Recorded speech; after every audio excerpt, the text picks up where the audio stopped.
This podcast is proud to be part of the TalkSPORT Fan Network. TalkSPORT. Powered by fans.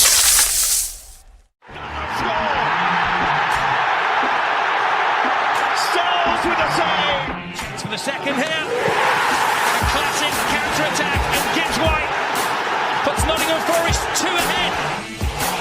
Here's Wood. 1-0 Forest. Has made an even bigger difference there. Nottingham Forest have snatched the lead at Anfield. Hello, welcome to this post-match edition of Red Side of the Trent, here to bring you our reaction to Forest's 3-0 defeat at the Emirates in Ange Postecoglou's first game in charge of Forest. I couldn't get my words out there, guys. Joined by Christian Brown and Reece Lane to go through it all. Christian, how are we, and what was your initial reaction to today's defeat? How am I? I'm cold. I'll tell you. It's crazy how literally like last week it felt was like 25 degrees. Now someone just cranked the thermostat right down. It's proper jumper weather and stuff like that. As for I kind of expected it. I'm not gonna lie. I actually thought it'd be more than 3, if I'm being honest. But you know, it's still weird, isn't it? If you look at the 4 games we've played so far, we've still got the exact same points total from when we had these exact same 4 teams this time last season from the same fixtures. So not much has changed in the grand scheme of things. It was always going to be a free hit. Just draw it. I wrote it off before a ball was kicked. I know it might sound quite negative and whatever else, but we were never going to cause many real problems today, unfortunately. I expected a bit more from what we got. I won't lie about that. I felt we didn't really offer anything. Obviously, not one shot on target. It's very bad, no matter who you're playing against. But you know, it's not something you can judge a manager on. Really, he's had one training session with the full group. They'd been working on this exact team and exact scenario before he got there, so he didn't really have much choice but to play it. Just take it on the chin and move on. It's out of the way. Next few games are the ones I think you'll really start to see where him sort of do his work. Yeah, no, I think that's quite fair. I think we beat West Ham home and away last season. So we did, yeah, but we obviously lost at home to Brentford, didn't we? I suppose, yeah. So it kind of evens itself out, doesn't it? Reece, how are you? And same question to you, really. Initial reaction to the game. I'm good, mate. Are you okay? Yeah, I'm all right. I mean, I'm a lot calmer than I thought I would be, to be fair. But I think we all expected it. But yeah, no, initial reaction, mate. Well, I did have this gut feeling that we could frustrate them, but which, to be fair, until the first goal, I thought we did. You know, they were getting the better of Morata down the left, down their right, and our left. Granted, but it took very similar to you remember the Man City game from the first season at home where we frustrated them. They scored a wildy, didn't they, from the edge of the box, and you're kind of thinking, oh well, that's it. You know, we got back into that game, thankfully, but obviously Arsenal killed it at the start of the second half. A frustrating afternoon, mate, but obviously no qualms with the result or anything. You know, whatever I feel sometimes about Arsenal's style of play, they do get about you, and if you're not going to match them, which I don't think we did, I thought the only player who did match them in them terms was Elliot Anderson with his energy. Then you're going to get beat because they finished second for the last 3 seasons in a row, I think it is now, for a good reason, aren't they, on their own patch. So, yeah, frustrating, but, you know, no problems with the result. And with our record there, I mean, 5 games, I think it's 18-1 on aggregate now. It's not been a happy hunting ground as it for, and it proved to be so today. We just give them too much respect there, unfortunately. It's been a trend ever since we've come back into the Premier League. Yeah, and I think we can just start at the starting lineup, Christian, because obviously Morata in at left back was a concern with no Aina there, and Nico Williams, whose best work has been at left back, got shifted over to the right, and rightfully so. Arsenal targeted that left hand side and Madueke down the right. You'd have been disappointed from an Arsenal point of view if he didn't get the better of a centre half playing out of position. I thought it really hurt us. Was you disappointed that there was not more changes, or do you think Ange was quite right to go with that starting lineup, as he said in his post-match? Yeah, I mean, I can't. You know, obviously, you all heard my views on Ange being appointed. I don't really have much to criticise him for today, if I'm being perfectly honest. That team, it would have picked itself. It would have been picked before he got there. I think they would have, the staff that were already there, still there, they would have had contingencies for Reina being injured, etc., etc., etc. We saw in pre-season Nuno try Morato at left back repeatedly at pre-season. Like he did it at Chesterfield. There's a few other games as well where he came on at left back too. Just sort of test it. We all thought that was experimental, but apparently not. I was a little surprised not to see Savona start, if I'm being perfectly honest. That's kind of what we bought him for. Equally, I guess it's sort of, it's very difficult to say to someone, even though they've come from Juventus, for example, they've played like 30-odd games worth over there. Yeah, your first game's away at Arsenal, by the way. You've never played a single competitive game with any of the back four. We're going to throw you in against the second best team in the country and a Champions League semi-finalist and see how you get on. So I do kind of see that. And obviously, Morato has more Premier League experience, etc., etc., etc. So, but it just went exactly as we thought it would. Like Reece said, he just didn't engage at all. Managerial was just walking around him. It felt every time he got the ball, we just beat him every single time. There was nowhere to be found. There was one moment, I think about 15 minutes in, where he just watched the ball bounce in front of him, and then they just picked it up and got an opportunity out of it. It's like, just what are you doing? Like, it's the simple things. But I can't really criticise Ange for the team. It was what it was. It would have had Nuno been in charge, that's probably the team we would have gone with. I'm almost certain we would have done so. So again, this is why I sort of suggested earlier that is it really worth having him in the dugout for this game, because he's not going to be privy to anything. He's just going to be like, well, basically a body in the box saying, "Good luck, lads. It's only Arsenal. See how we go." But I felt his hands were kind of tired of this one personally. Yeah, definitely. I mean, Arsenal's dominance proved eventually their Reece with so many corners, and eventually one did fall for him. And Martin Zubamendi, who I thought was really good for Arsenal. I mean, he's hit the ball brilliantly. Do you think if Sells if it doesn't flick off anyone, do you think Sells saves it? Because I think there was a lot of bodies it went through, to be honest. I know it flicks off Murillo and goes in because it's not right in the corner as I thought it was initially, but I always get a bit irked that we're not marking anyone on the edge of the box there, personally, as well. Yeah, I agree with that. I was going to make that point. But, Arsenal corner specialists aren't in this league. And like you said, Adam, they had a few in quick succession up until that one, and then it's headed out. And, I mean, what can you kind of do, really? Take it sweet as a nut in ante. They kind of swaz on the ball. I'm going to put a buzzword on it. But it was Dan Sells' throw, and I actually think he would have saved it. But that nick from Murillo at the pace, that just gives no keeper any chance in the world there, because that just completely changes it, the direction that little bit, doesn't it? And that's enough because of the pace on the strike. So, frustrating because, like you say, he's unmarked, but he's hit it clean as a whistle, anti.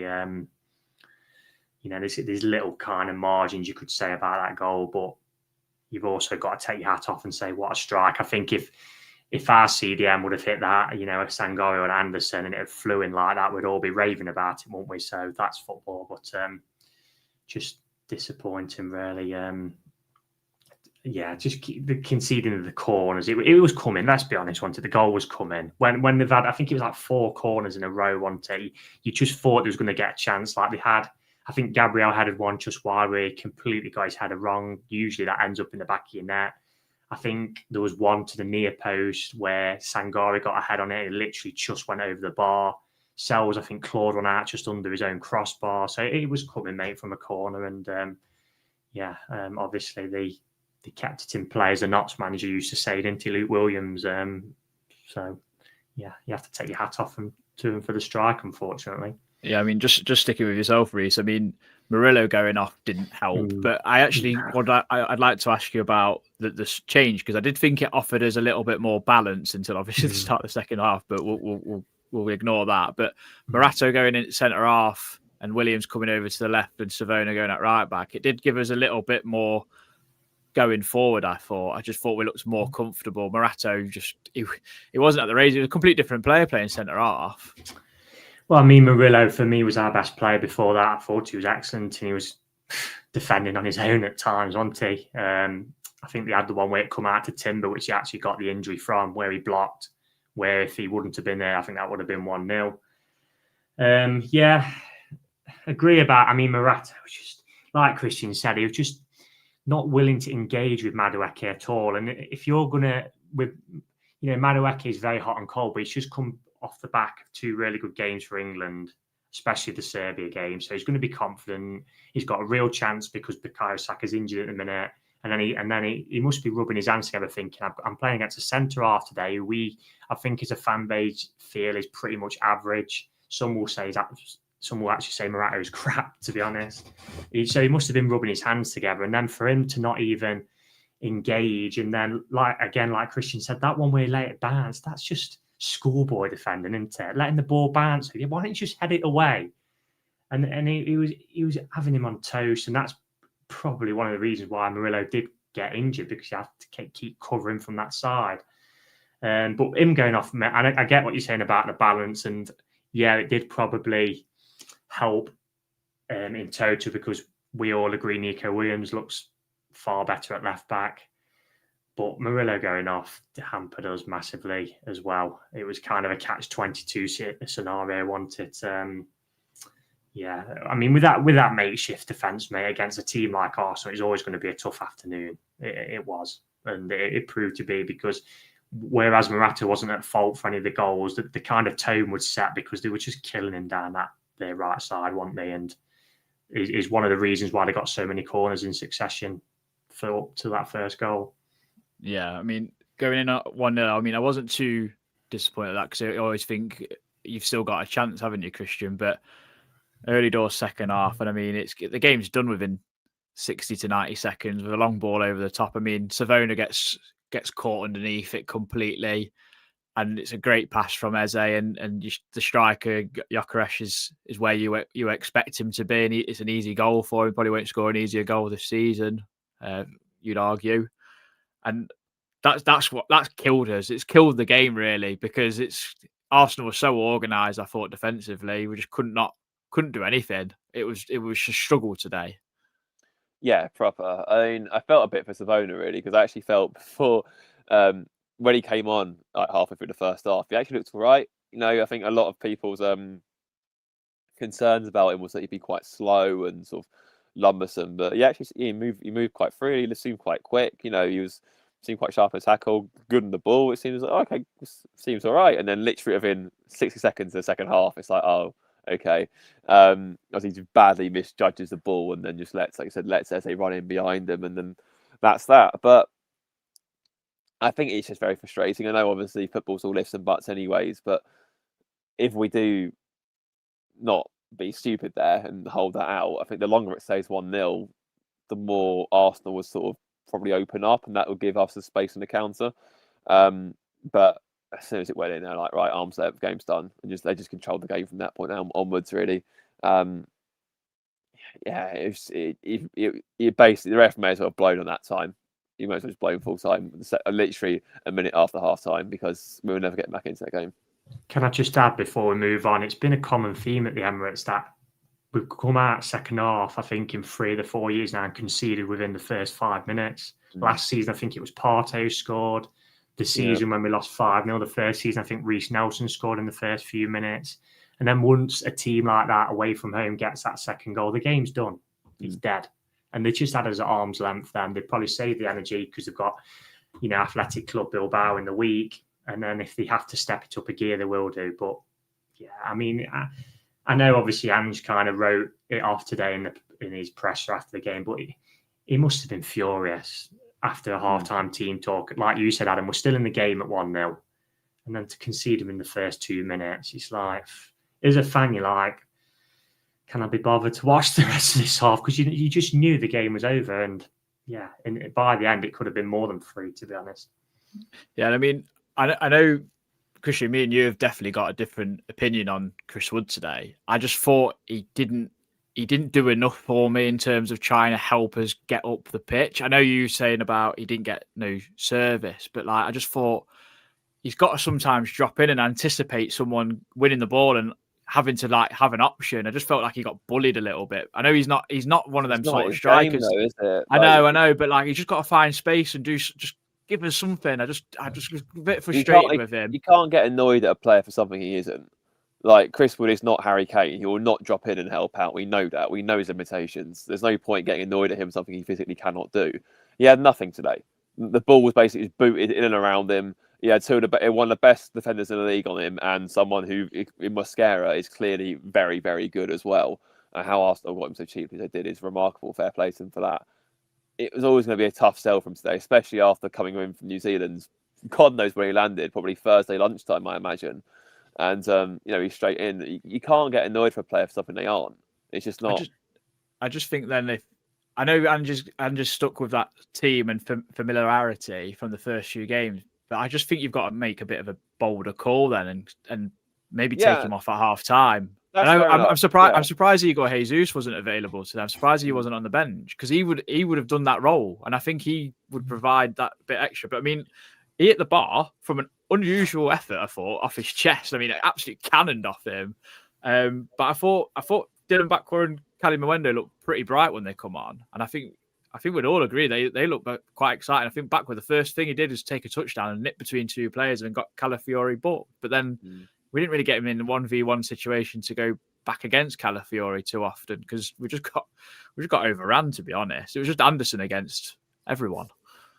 Yeah, it kind of felt. I felt like when Arsenal realised we were stepping up a bit, they sort of just went no, they just took control, completely took control, and we couldn't get the ball back. Basically, you can argue about how it is aesthetically, obviously, especially compared to when we were growing up, when Papa Wenger was there at Arsenal and they played some of the best football in the world compared to the sort of Stoke level control they have now. But it works and it's effective, and that's why Arsenal been second 3 years in a row. It's a shame. I mean, I take your point about Ange being bolder. Maybe I think he could have brought Mwendo on, someone who will drop in. Like you said with JTG, that was his call to make. He didn't do it, so that's why I don't really have. I'm not going to get on Woods back because he didn't really. Yeah, it's not really his thing. But again, Bakwa looked great when he came on. I think that he looked genuinely very exciting. There's a few great balls he put in as well, which you could see then when Arsenal was sort of starting to be asked questions. It was sort of like they got the call. It's like, right, okay, yeah, shut us down now, because you can see we were edging ever so slightly back into it, even at 2-0. So there would have been some positives there. I thought Kalimo with his back to goal looked quite good up top. Ran around quite a bit, made himself available. These players will need more time to get up to speed, of course. But yeah, I was impressed that I know obviously a lot of people say that the Ligue 1 is not a really good barometer in terms of quality because let's have it right. It's been a one-team league for the best part of 10 years now, and it's not. There's a reason why it's sort of like it's not a million miles better than the Eredivisie, for example. But from a physicality aspect, there is. I say most players are Premier League ready coming in from France, where the physicality is almost as high and the intensity is almost as high. And you can see that back when came on today. They look like they've been playing in the Prem for years when they came on. So that's the best thing I can say about them both. Yeah. Hopefully we can get some more out of them because Bakwa especially, I don't think it'll be long until he's locked down as first choice right winger, to be honest.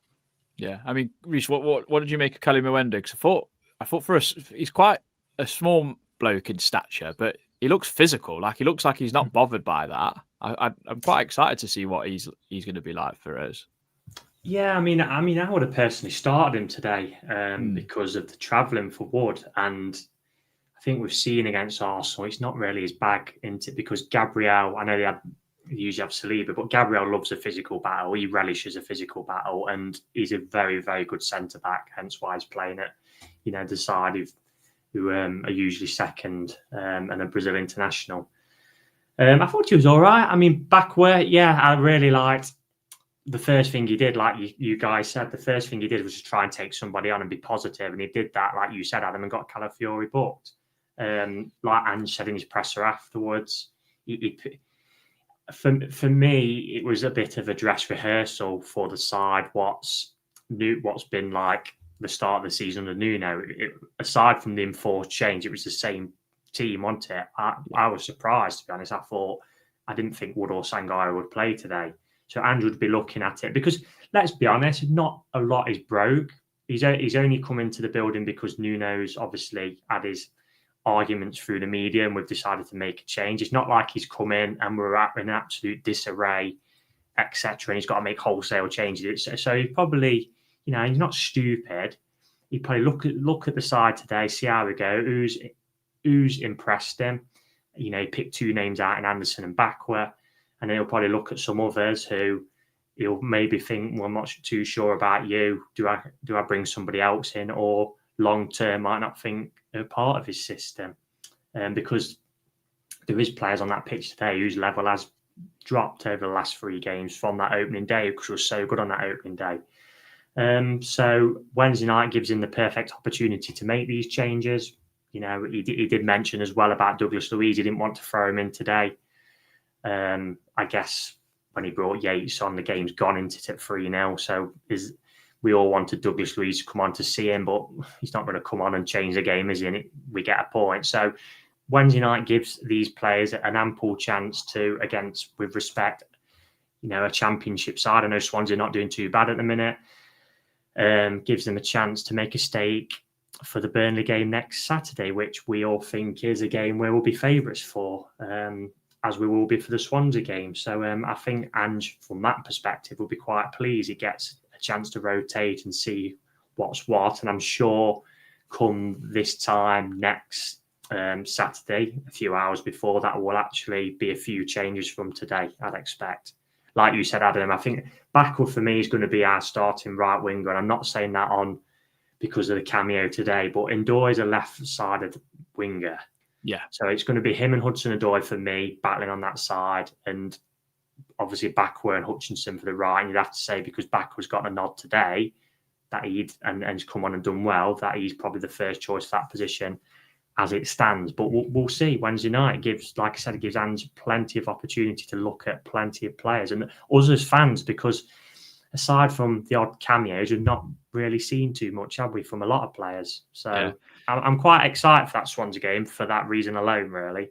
Yeah. Christian, comment on that? Can I just say it's very, very amusing that after all the tin hat conspiracy theories from our fans regarding Nuno and Edu and this fallout about refusing to play Hutchinson and Luiz because they were his signings, first game Managers in, he didn't play either.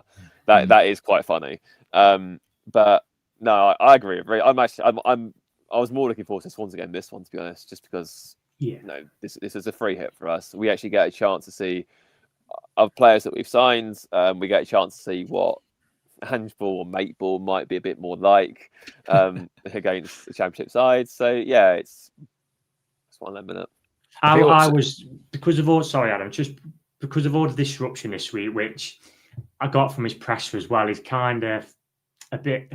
It's a tough one for the club because we don't know. We're not inside the club, but if there was going to sack Newman, you'd like them to have done it a bit earlier after that West Ham game and give Ange kind of a 4 weeks training. Now, we don't know. There might have been a meeting arranged, and because it had gone so badly south between Nuno and Edu, he might have not wanted to even have that meeting, and Forest have got no choice. But, I've just lost my trail of thought now. Go back to Christian. What I think again. I think in his post match with Colin Frey, he mentioned Igor Jesus, Hutchinson, McAtee, Luiz, and maybe a couple of others. I can't remember, but he was like, they haven't really got going yet at Forest, and I think he alluded to that they'll probably play on Wednesday night, and I think that's a good opportunity. I also saw, I think someone posted it in our group where he'd spoke to someone and he said like it won't be long before he starts to really get his teeth into this squad, and he's got to, because you need a manager to put their stamp on things. We're all obviously concerned about what he's going to do in terms of defensive ways, but I think he's definitely got the talent there to open things up a lot more in terms of an attacking sense. Morgan Gibbs-White and Callum Hudson-Odoi have been absolutely woeful in these last 3 games. I know Callum Hudson-Odoi scored in one of those games, but he's been ineffective. Has he been like maybe swarmed by oppositions? Maybe, but I think Ange can unlock that door a little bit more. But I mean, we'll go back to the game because the third goal was a little bit of a joke, to be honest. And I think I think that goal would have got conceded under Nuno personally, because we have been subject to that type of goal here and there. But the fact that Declan Rice gets so much time on the ball, Christian, we spoke about it a little bit off air, is a little bit concerning from any point of view at any level of football. But then Zubimendi gets a jump on Nico Williams when the cross comes in, and the smallest man on the pitch. It's a brilliant header, by the way. It's right in the top corner. Souls has got absolutely zero chance, but that's also got to be something we need to address as well going forward. Yeah, it sort of caps off a pretty terrible few minutes for Williams, really, didn't it? Obviously, he fouled. I can't remember who it was now. He fouled, but it was very blatant. Madueke, that's it. Yeah, it's very blatant sort of yellow card foul, and then from that set piece they score. So and he's at fault for the goal as well from both ends in terms of the initial foul and actually the end delivery. But yeah, again, you can get angry at Williams or sort of highlight that Williams gets out jumped by the smallest man in the field, which is very poor. There's no if buts made about that. It is very. It's just because he had that run on him, though, didn't he? That was the problem. Yeah, it's still bad. Even he's about 5'2", and he's still got up there and done it. It's not a good look. But like you said, that's preventable because Declan Rice gets the ball into the box, and I reckon he's got that ball for about 5-6 seconds before anyone tries to approach him. Why are we letting a £100 million player, who one of England's best central midfielders, if not arguably the best central midfielder, God knows why I didn't start. Why are we letting him have 6 seconds of the ball without any pressure whatsoever on the edge of our box? So that's where the issue comes for me. It's not so much, Williams losing that header is bad. But that's where the issue comes, because it always takes one person to run out to him, and it doesn't happen. It doesn't happen. They might recycle, might make another attack, fine. But that goal in that instance does not happen if someone stops Declan Rice at that moment in time, and no one did it. No one took responsibility for it. And to be honest, I mean, we'll look at you want to look at poor performances. I absolutely love Milenkovic. He's one of the best centre backs I've seen in the club. He was dire today, absolutely dire. Was walking around like he didn't want to be there, and that's a huge concern. This is the leader we're talking about at the club. This is one of our player of the year last season. He was just going through the motions. That's a concern.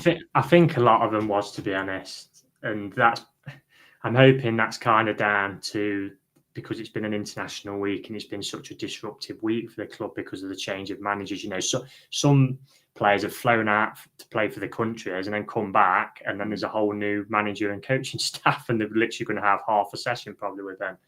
That's why probably I think Andrew's on the touchline today, really, just because it's kind of that motivational factor. The preparation wouldn't have been ideal, would it? Let's be honest. No, it's not. That was we needed really the same game last year was when we beat Liverpool 1-0, where Liverpool were a little bit off it that day. They just had a new manager come in. I know he'd had a pre-season, but it was 4 games into the season. A little bit sluggish. We took our opportunity and they didn't have no answer. We kind of needed that from Arsenal today. And to be fair to Arsenal, they were at it, weren't they?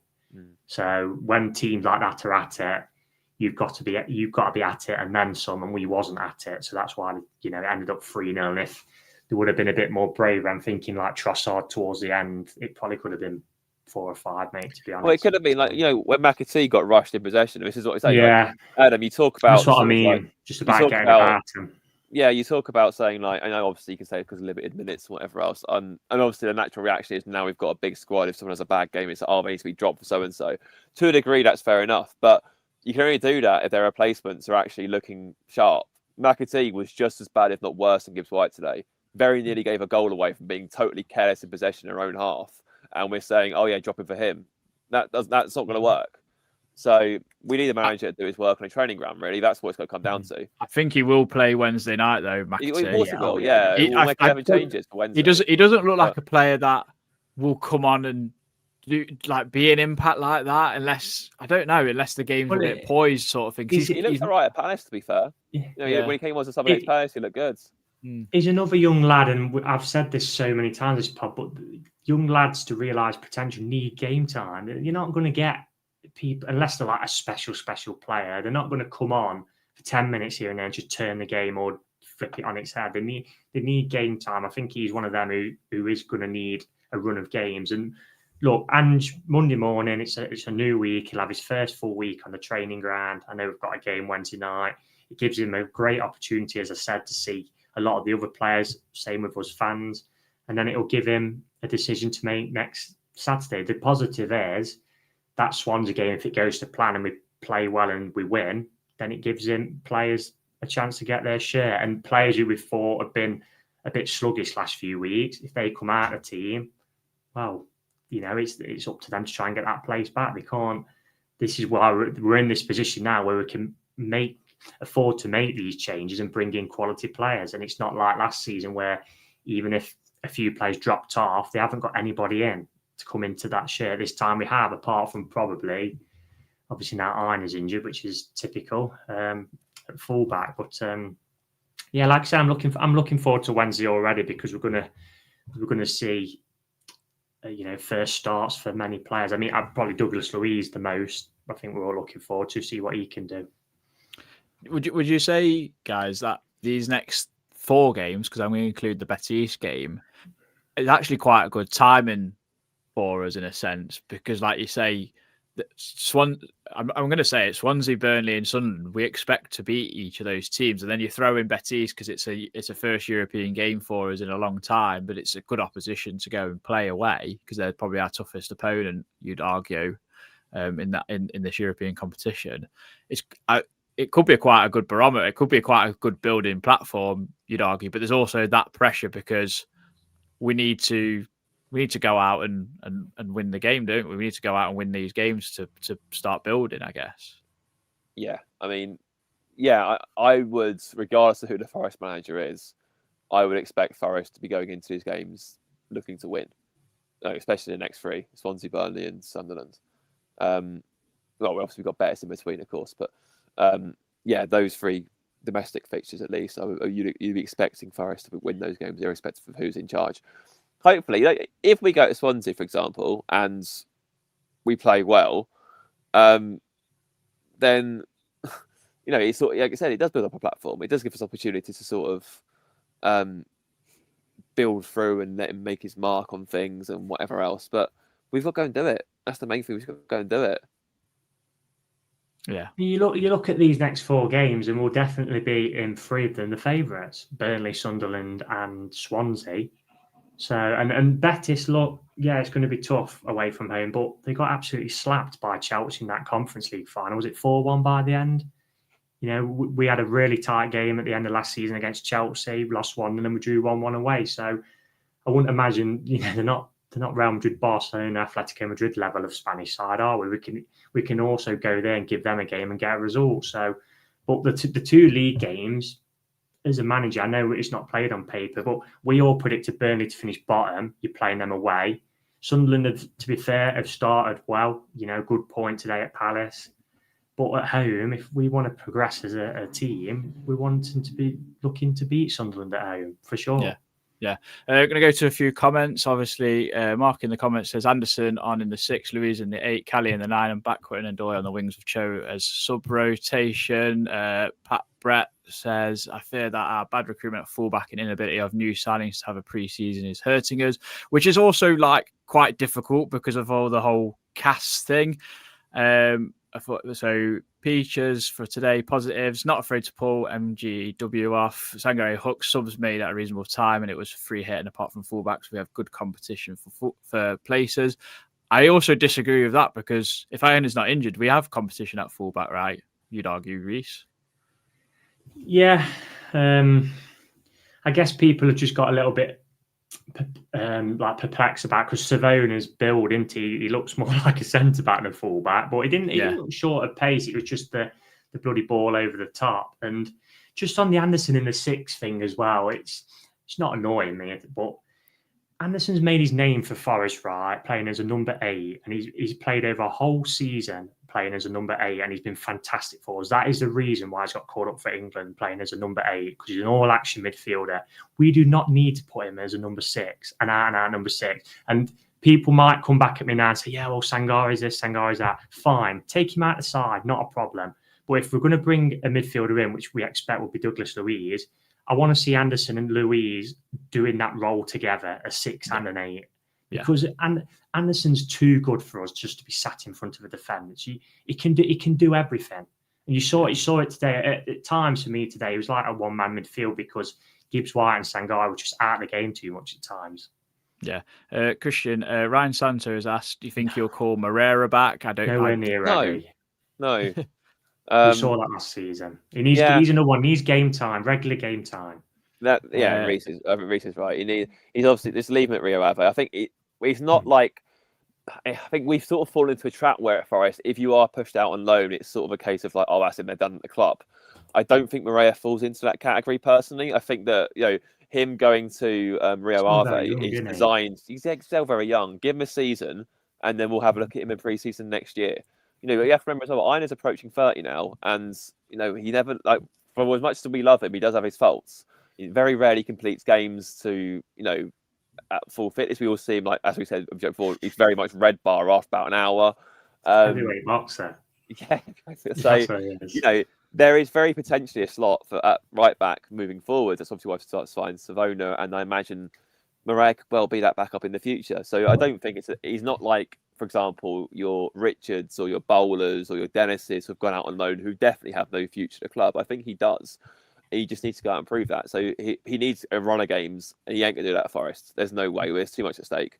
And it's not fair on him either, really, especially if he's not on the required level. So let him go and play his football, and then we'll assess. But James has obviously mentioned the last 5 games for Arsenal, 18-1, which is an absolute damning. I don't even think it's that bad at Man City, and we lost 6-0 in the first season, to be honest. Pat Brett says, I want us to go 4-3-3 and ditch this number 10 who contributes nothing if we can't win the midfield. Thoughts on that, Reece? Yeah, I mean, I mentioned in our group the other day, I watched that midfield three at Newcastle. A lot of people say the best midfield in the league, and I watched them as a unit: Tonali, Joelinton, and Bruno, and they all combine and do all the jobs of as a midfield. There is like Bruno's probably is more attacking than Tonali, for example, and Joelinton used to be a former striker, so you'll get a bit of both out of him. But I watched that midfield, and they combine as a proper unit and do all the midfield roles, a little bit of each in there. I think we get a bit bogged down now about, someone's got to be a 6, someone's got to be an 8, someone's got to be a 10. If you've got a proper cohesive unit in there who works together as a proper team, you can do it all together. And that's why I looked at like some of the stats last season, and like Tonali had got, I think, 4 goals, Joelinton had got 4 goals, Bruno got half a dozen goals, and they'll get a few assists as well because they're all doing something in there. I would have probably dropped Morgan Gibbs-White back today, to be honest. Because it's like there was one first half where, and Ali McCoy, I said this, and it was one of them where Ali McCoy said it straight after. I was so terrible. I told you. He got it into feet, he got it at his feet, and he could have whipped it first time on the edge of the box. And he tried to play like an inverted pass to Wayne, and it just got cut out. And I'm like, why isn't he shooting there? And he got it perfectly at his feet to whip it. And Ali McCoy even was like, he's got to shoot there. He just tried to play like a blind pass. He got cut out. I'm like, give David Raya, give him a shot to at least try and save. You know what I mean? If he pings it over, fine, not a problem. But which you probably would have done is he fears to shoot. He fears shooting. That is the frustrating thing about Gibbs-White. He needs to shoot more, mate. Yeah. So how many goals do Rodgers and because these are the people he's competing with for England. How many goals did Eze and Rodgers in that score last season? They're probably getting near double figures, aren't they? Where Gibbs-White's like 5, was it? Yeah, I think so. 7, I think he got. To be fair, what I will say is that Maddison got 15, I think, in the league last season. So, but obviously that's obviously working with Ange. So maybe that will start the stuff in the changes. Who knows? Hopefully, that is to take his game to the next level. The goals, we've said that. Same with Anderson, but you can account for him because he's further back than Gibbs-White. Yeah, I mean, he got 15 defensive contributions at least, because that's what FPL told me anyway. Yeah, got his FPL points. Anderson. He's ridiculous. He is. Fred has said it wasn't the loss, it was the tactics. We let them play through the lines, and the weak press played right into their hands. It's just such a hard task against Arsenal, isn't it? I know. I watched it a few times when we pressed them, and they popped it round us with ease. Yeah. And then with respect, when you've got Sangare in there, who's not the most mobile midfielder, if they popped it round in the away, there was one in the first half where they popped it round him and Anderson, I think, in the corner, and there was a way, and I think it might have been Moreno just running clear, and I'm like, that's the levels, mate. We like in his group chat say about Arsenal being like a Spanish Stoke and that, but you can see the levels of how they pop it round and how comfortable they are on the ball, and there's just levels in football, unfortunately, sometimes. And when Arsenal are at that level there was today, where there was good, Forest have got to be ridiculously good to get any kind of result. Yeah. And then Peaches has put, I know it's a state of football as it stands, but we buy players to improve. Arsenal buy players who are already at that level today. It was a tough task. I think you've kind of nailed it on the head. Like, that's just the state of where our two clubs are. Yeah, because they're a big six the levels. That's the levels. Like, Arsenal can only they've got players that they can improve, like they have done in recent times with like Saka and that. But they can afford to bring players through like Miles Skelly and Neweri, and then now Dowman. Do you know what I mean? They've got that luxury almost because everyone else is already at such a high level. Respect to us, when we're signing the likes of Murillos, your backwards, your Calimuendos, who are hot prospects, potential, we're that next level. And if they come to us and do really, really well, Arsenal's that next level up. And that's just how it is, unfortunately, with how the finances and Arsenal are a massive club, aren't they? I know they've not won the Premier League and that for a long time, but they're a massive club, Arsenal. Biggest in London, in my opinion. Argue amongst yourselves. Or Chelsea might argue having won Champions League a couple of times, I guess. I mean that historically. Arsenal. I'm going to read some comments from Twitter as well. I know it's not quite slept on it thoughts, but we're going to play the jingle anyway. Red side of the Trent. Slept on it thoughts.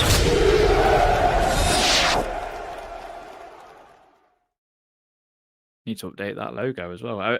Elliot will be disappointed because he's not got in as a fact of the day on this one. But Ben Black, very concerning display, made things so easy for Arsenal. Morato and Savona with terrible performances. Albert Fred, historically always struggle via Arsenal. Binnett, minimum we should expect is fight. Not sure we saw that from many Forest players today. Yummy Bear, expecting nothing from this game. We've got our annual thrashing at Arsenal out the way at least. We needed to have some luck today, defended well and take our opportunities. We have done nothing of these things. The next 2 weeks and 3 games are pretty important for the season. And then Genesis, they don't deserve a penny of their wages after a performance like that. I mean, that is mental. Like, so I'm sorry, but that is a little bit extreme, I have to say. Any responses to them comments, guys? Well, they're going to get paid because unfortunately they're contracted, aren't they? It's what I agree. I spoke to Binnett on Twitter and I agree with him. Look, we was poor today, make no mistake about it. I said in the opening piece, we showed Arsenal too much respect and we just wasn't intense enough. The only player who I thought was intense enough who started was Anderson. The rest, and Murillo as well, to be fair, thought he was excellent before he went off, but the rest just not at that intensity. And when you fall below them standards against a quality side like Arsenal, you're just going to get beat, unfortunately, and heavily. Yeah, definitely. I mean, we'll go through some player performances. I'm going to start with yourself, Christian. We have to just keep. I don't want to make it a habit, but Elliot Anderson, I have to talk about nearly every week because he was the only one that probably didn't deserve to be on a losing team today. Yeah, and Murillo before he went off, arguably. Definitely Anderson. I think that's what I put in our group chat. He didn't deserve the losing side at all. He was head and shoulders above everyone else. I'd say honestly, even though he was on a losing team, probably would have been in contention for man of the match for both teams. He was that good. And unfortunately for him, no one else was even on half the level he was today in Forest. It's scary how much he's grown and developed over the last year. Because when we first signed him, we were sort of looking at him, we were sort of saying like, is he a left winger? Is he a 10? Is he a backup? Like, where's he going to fit? What Forest spent £35 million on, sort of thing. And obviously, he found his home as an 8, like Reece alluded to earlier. Just hasn't looked back. I know, obviously, he played the 6 for England. He was playing a bit deeper today, it felt like, as well. But, Jesus, he's like... I think I saw one of our older fans say that he's probably the most exciting midfielder we've had since Roy Keane. I think that's probably a fair statement, to be honest. Obviously, I wasn't around when Keane was playing. But in terms of quality... If you look at what Keane achieved at Man United, there's no reason why Anderson can't do that or hit those heights. He can go to an elite club and win many, many trophies. He is that good. So, and he showed it today. No fear whatsoever. Always wanting the ball. Reece mentioned a lack of respect. Sorry, too much respect almost. I say Anderson was probably the only one who had a lack of respect for what he's playing against. He was the only one willing to drive and try and make things happen and wasn't scared of making a mistake. again, superb performance in midfield. Off the back of 2 starts as well for England. He came in like he wasn't even. He came completely fresh. It just seemed like very, very good today. That's the only player who was very, very good today from a price perspective. But yeah, exceptional. Mark's asked, how long can we keep Anderson? Forever. I'm going to chain him to the fence. He's got a year left at Forest, Max, I reckon. Yeah, but he's going to. I mean, he's going to go. One, he's going to go to an unbelievable club because that's the only way he goes somewhere, and we're going to get a crazy fee. Reece, I'm going to move on to Morgan Gibbs-White because I mean I reiterated that he needs to step up a little bit of a level at the moment. I do think we will see more of him in the next few weeks. Personally, I think there'll be more to come from him, but he has gone a bit missing. My mum even mentioned during the game, so I watched it with her and my dad, and they were like, "Is the baby keeping him up?" Well, he's already had a son, hasn't he, before another one. Look, he was absolutely exceptional, wasn't he, on opening day, as the all was. Then it's kind of gone a bit stale, hasn't it, since the Palace game. Obviously, I'm thinking about the mistake where, you know, not a stalwart like Will Hughes read him like a kipper, didn't he? He tried to turn on the edge of his own box, and Hughes just stepped a yard back and took it off him, and then ended up scoring from the play afterwards. Obviously, yeah, I mean, everyone was pretty poor, wasn't they, against West Ham? But yeah, he has been poor, mate, last 3 games, make no bones about it. Obviously, the good thing is, from our perspective, is that we've got someone on the bench now, McAtee, who could come in and replace him. But the minutes he's come on as well, I wouldn't say I've seen enough in him to say, yeah, we're going to drag you out of the lineup from the start. So obviously that gives McAtee a chance, as we said earlier, on Wednesday evening to stake a claim. I'd still expect him to play next Saturday, mate, because when he is on it, he is his talisman. We all know that. But if he's not playing well, like he wasn't against West Ham when Nuno should have dragged him off, then bring him off and bring McAtee or somebody else on. So, we've now got that option. But no, last 3 games he's been poor, I must say.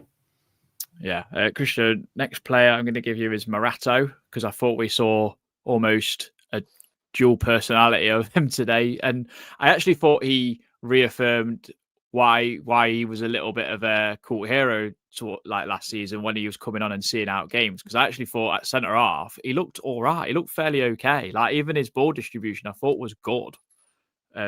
Left back, absolutely no chance. Yeah, I would agree with that. I saw our good friends, Forest All Over, sort of say that it was a bad day for Morato. I didn't agree with that. I don't, which I'm sure they'll love me saying that. I thought at left back, like I said, absolute bomb site at left back. There's no getting away from that. It was like every time Madueke or anyone else moved. Arsenal, I think there was that graph, weren't there? I think it was like 60% of the ball was moving down that side because they realised it was a clear weakness and just tried to exploit it. But you're right. Once you went to centre back, he was absolutely fine. Absolutely fine. He wasn't at fault for any of the goals. Obviously, you can say the build-up of pressure for the corners probably came from him being out of position, fine. But explicitly, no, there was no mistakes from him leading to any goals. He was good at centre half. Gyökeres, apart from the goal, which was put on a plate for him in a 6-yard box, didn't really have much of a sniff. Didn't really get a lot of joy out of him. So, yeah, I don't. I think again, like you said, there is a reason why he was sort of deputy centre half. He has got this, I think, after the Leicester game and maybe in a couple of other moments towards the end of last season, which has sort of given some fans the impression that he's just a total write-off and shouldn't be any playing anywhere near the team, etc., etc. I don't think that's true. He isn't a bad player. If again, it was just very unfortunate and that his mistakes last season were ruthlessly punished. I remember the one at Leicester, for example, he was a little bit too slow out the ball and not say he scores. Which, it's the life of a defender, I guess, isn't it? You make a mistake more often than not, it's going to be another back of the net. But again, he was, whenever he came on, like you look at Leicester, Liverpool, a few other games as well, he's been fine. He was, again, at centre back today, he was fine. So yeah, pleased for him. Because obviously we all thought that we all questioned his inclusion in the Europa League squad, for example, when it sort of looked like he might be being sold to Saudi. He's done quite well to sort of quiet a few of those centres down a little bit today, I thought. at centre half, not left back, at centre half. Yeah. Peaches has commented he was much better when he was moved to centre back, but I'm still glad we have more options. And I miss Bolly. And Gordon, completely different opinion. Cool. I think you got that wrong. And I've obviously responded with, I thought he was a bit of a, we nicknamed him the doorman last season. Yeah, exactly. He'd come on and it'd see things out. Just a bit casual at times, isn't he? Like that one way late. But I mean, yeah, it was ridiculous. I mean, it was ridiculous. That's a centre back role. I know he was at left back then, but why don't you just head it away? That's meat and drink for a centre half, isn't it? For any defender. Tom Newton's just got in touch, just got home, can't fathom the decision to play Morato. It was a blessing that Murillo went off for Morato's sake, gave them too much respect, second best all over the park. We got rightfully punished. I think that was fair enough. Reece, I'm going to give you a new boy in Dylan Bakwa. Obviously, Tupper has waxed lyrical. He's now going to be Ballon d'Or winner after his cameo today. I thought he did give Arsenal food for thought with a few deliveries, and that I do think there's more to come from him. It seemed like Ange in his post match was quite excited by him, I think. Yeah, and that would have been because his first action was he got in between two players, didn't he? He got Calafiori booked. So you'd think as a manager, I know the game probably gone by then, but you're thinking, well, that's a good sign. So look, I'm not going to get too hyped up over one moment because we've seen it with players before, haven't we?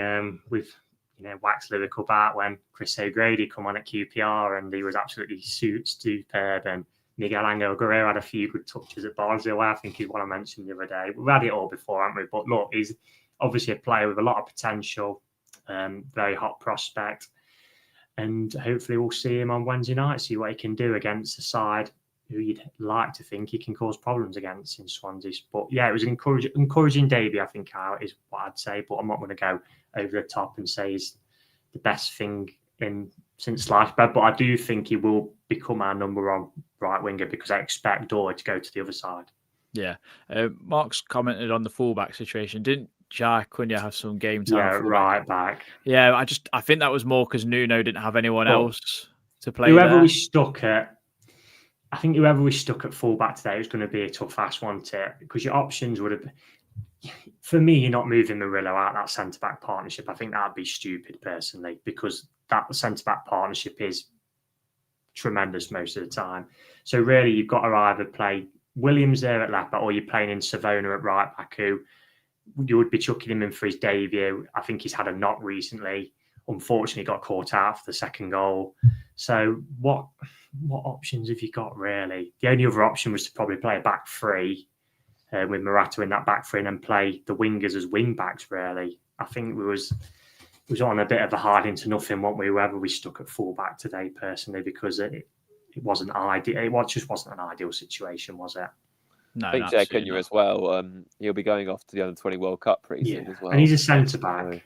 Yeah, he's a centre-back. I mean, just to touch on Swansea on Wednesday, guys, I know Christian's going to be doing a preview for that one with a couple of the lads, and then we're going to get a Swansea fan on, I think, just to chat about their season so far and Luka Modric's reign as part owner there. And Snoop Dogg. Snoop Dogg, is he there? Yeah, oh my God, what a world we live in. Honestly, like, it's ridiculous. Where do you think like Amari Hutchinson plays? Do you think he plays left wing? Because it obviously sounded like Andrew's like eager to give him minutes for sure in his post match. Whether I'm reading into that far too much, I don't know. I reckon right wing, personally. I don't think he'll play back. I don't think he'll play back. I think he'll play one of Doyle Hudson on the left. Okay. And then because I reckon Bakwa starts on Saturday against Burnley, personally. Fair. So I'm going to disagree and think one of them will probably be on the left. I think Hutchinson played left for the 21. Yeah, I think he'll be him on the left, back on the right, personally. Well, we'll see. And I mean, it's an interesting game because we've got the depth to rotate and actually go quite deep in this competition. I mean, we might even see Carlos Miguel's body double in John Victor in goal. Like, honestly, I looked at him the other day. I went, Carlos Miguel's still here. Like, he almost got like the same tattoos and everything. It's a bit crazy, really. Just a quick prediction for Wednesday, Reece. 0-0 through on penalties. No, to be fair, I looked at Swansea because they've actually got Alan Sheehan, if you remember him. For those who back in the day, I believe he was at Notts County, wasn't he? For a bit? And he was at say I want to win that. He was I believe he scored a free kick past us for Leicester for the game. It got abandoned because I think it was Clark Carlisle or Clive Clark, one of the two, had a heart attack at half time. The game got abandoned. Obviously, the second game, Paul Smith come on and scored. I think he scored a free kick for the winner, Alan Sheehan. I may be wrong there. So, but yeah, they've started pretty well, Swans. I think they won today 2-1. I think Ronald got the winner. I think it said Ronald Sky Sports, and they've got a guy up front. I think it's Vetpanek or something like that. Vetpanek who scores. I always see him knocking about on the video printer. It's the Semenich derby, no? Yeah, so they'll be looking to cause an upset. They're at home. They'll probably think, they'll know we'll make changes. So they'll probably pray on we won't have that coherency in a team. But yeah, I think I'm going to go for a Forest win. I'm going to go 2-1 to Forest. Fair enough. Christian, thoughts as well? I know you're obviously going to be lots of thoughts on Monday night. I'm quite excited. I think it'll be good to see some of the new players. And obviously, they'll have a point to prove as well. I imagine we'll see Louise as well. That'll be quite good. Again, I think his non-appearance today sort of further highlights that he obviously hasn't had a pre-season with Juventus, and to avoid him being injured, he's obviously not being thrown in. I think that this is the perfect game to play him in, sort of get up to speed. I am excited by it. I think it's sort of because it's a sense of an unknown, isn't it? Because we don't really know what these players will be like in some of the cases. Obviously, we're expecting them to be good and hoping they'll be good. But will Zinchenko play, for example, left back, or will he be safe? Safe for Burnley? It's all these sorts of things as well. So, yeah, I'm quite optimistic going into it. I reckon we'll I don't think we'll keep a clean sheet because it's Forest, and we're apparently allergic to those now. But I do think we'll win. I'll go 3-1 Forest. I think some of these boys have a big point to prove, and our quality should tell. Especially if obviously we had Ange as well, sort of say that when he was asked, I'm not waiting months and months. You'll see on Wednesday what my style's going to be like. So he's obviously very clearly got today and gone, nah, screw this, we're going all out. So that could go one of two ways, but it could be quite exciting at the same time. So yeah. I'll go 3-1 Forest. I think some people might take that statement and be like, how do you get a style so quick into a football team after so many training sessions? They're professional footballers, though. You've got to kind of remember that, and they're very adaptable. So I assume it will just be full floodgates going forward. Get it in the box and score loads of goals. Peaches is on 1-1 Pens. I hope not. I think we'll win. I think we'll score some goals. To be fair, I think I'm going to go with your prediction. Actually, Christian, I'm going to copy you. I'm going to go 3-1 as well. So. And go through to the next round. Hopefully have a deep run in it. I want a deep run in all the competitions personally, because why not? Like Ange thinks he could win a trophy in his first season, so he will take it serious. Of course we do. That's why we're football fans at the end of the day.